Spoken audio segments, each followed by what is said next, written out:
Assalamualaikum warahmatullahi wabarakatuh. Salam sejahtera untuk kita semua. Jumpa kembali di channel khusus kesehatan Ngobrol Sehat bersama Profesor Delfitri Munir. Pada episode kali ini kita akan membahas sebuah penyakit yang cukup banyak di tengah masyarakat kita. Kalau menurut surveinya di dunia atau di Indonesia di atas 20% masyarakat menderita ini, yaitu alergi hidung. Alergi hidung. Uh, para penonton, alergi bisa tumbuh di mana-mana, bisa di kulit, ya, bisa di hidung, ya, bisa di paru, ya. Bentuknya tentu seperti asma, gitu ya. Bisa di saluran pencernaan juga. Tentu gejalanya menjadi seperti mencret dan lain-lain. Nah, kalau alergi pada hidung terjadi tentu akibat bahan-bahan yang pemicu alergi itu masuk melalui udara pernapasan. Tentu lebih banyak disebabkan oleh bahan-bahan yang terhirup bagi kita. Namun demikian, alergi hidung ini bisa juga disebabkan oleh bahan makanan sendiri yang memicu alergi. Tapi ini biasanya pada anak-anak. Pada dewasa itu penyebabnya lebih banyak karena memang yang terhirup di hidung. Dan kalau di negara kita ini, negara tropis, itu lebih banyak karena debu. Ya, debu sendiri bisa memicu. Kemudian di debu biasanya hidup kutu, ya, ada kutunya itu ya. Kutu yang di debu itu bisa memicu lagi, dan kotoran kutu itu juga bisa memicu, dan banyak yang lain, ya. Bau-bauan juga, wangi-wangian juga kadang bisa memicu, ya.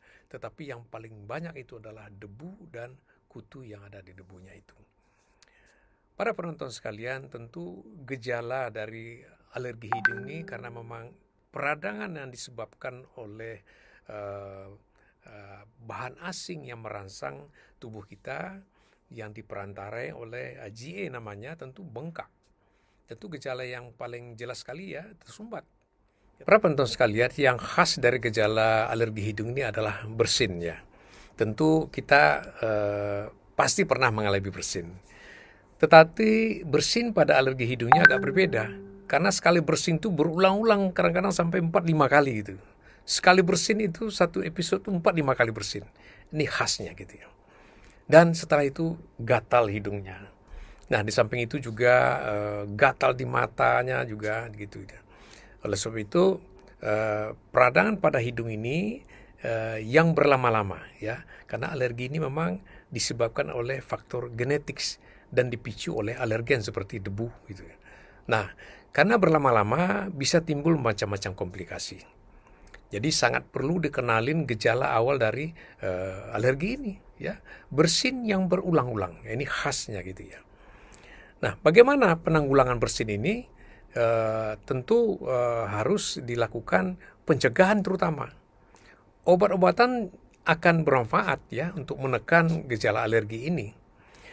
Tetapi tidak mungkin kita bergantung kepada obat-obatan selama hidup gitu, selama gejala masih ada. Yang paling dianjurkan adalah menghindarkan alergen. Nah, kita di daerah tropis ini yang paling banyak pemicunya adalah debu dan kutu tadi. Oleh sebab itu bersih-bersih rumah, ya, tempat tidur, ya, alas tempat tidur mungkin di samping dicuci, kalau perlu rebus juga supaya kutunya juga mati. Ini salah satu caranya gitu, meminimalkan debu di rumah. Jadi kalau lantainya dibersihkan, jangan hanya disapu gitu ya, dipel supaya betul-betul debunya hilang dan kutunya juga hilang. Nah, khusus untuk alas tempat tidur, rebus ya kalau perlu direbus. Menghindarkan ini lebih bermanfaat, ya, daripada kita berkepanjangan memakan obat, karena kita tahu bahwa semua obat-obatan bahan kimia itu kalau kita pakai secara berlama-lama tentu akan menimbulkan komplikasi, side effect yang tidak bagus untuk kita. Berusaha menghindarkan, dan memang secara idealnya kita harus dites alerginya apa. Tidak semua orang alergi karena bulu-bulu, atau tidak semua oleh debu gitu ya. Ada misalnya bahan-bahan tertentu yang memicu juga, ya. Ada juga yang dipicu oleh bulu binatang tertentu gitu ya. Atau serpihan kulit juga bisa gitu ya. Dan ini harus dilakukan tes alergi. Setelah kita tahu, baru kita hindarkan. Ya, bulu-bulu binatang juga bisa memicu. Kalau sudah tahu memang kita alergennya bulu binatang seperti kucing, ya memang tidak boleh pelihara kucing. Nah, pada anak-anak yang memang sering bermain dengan boneka yang berbulu, kita tahu kalau ada yang berbulu-bulu pasti ada debunya dan kadang-kadang ada kutunya. Nah, apa boleh buat? Kalau perlu, bonekanya dibungkus dengan plastik. Silakan bermain boneka, tetapi tetap dibungkus dengan plastik. Jadi penanggulangan alergi pada hidung ini idealnya harus menghindarkan. Nah, ini kadang-kadang menghindarkan ini kan susah karena kita hidup di negara tropis yang susah menghindarkan debu itu. Obat ya kita pakai kalau memang perlu gitu ya. Kalau kita perlu ya, bahkan ada obat yang dipakai untuk semprot hidung ya. Nah, ada pengobatan yang agak menghasilkan agak permanen, yaitu dengan melakukan imunoterapi.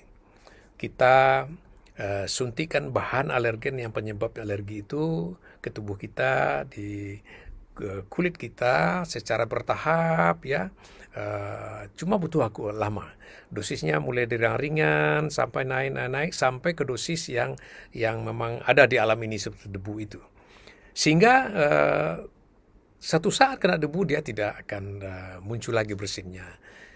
Juga demikian kalau kutunya ya, kalau kutu debunya alergi memang ya ada bahannya yang disuntikan ya, ekstrak dari kutunya itu secara bertahap, seminggu sekali, 2 minggu sekali, dan kadang-kadang sampai 2 tahun.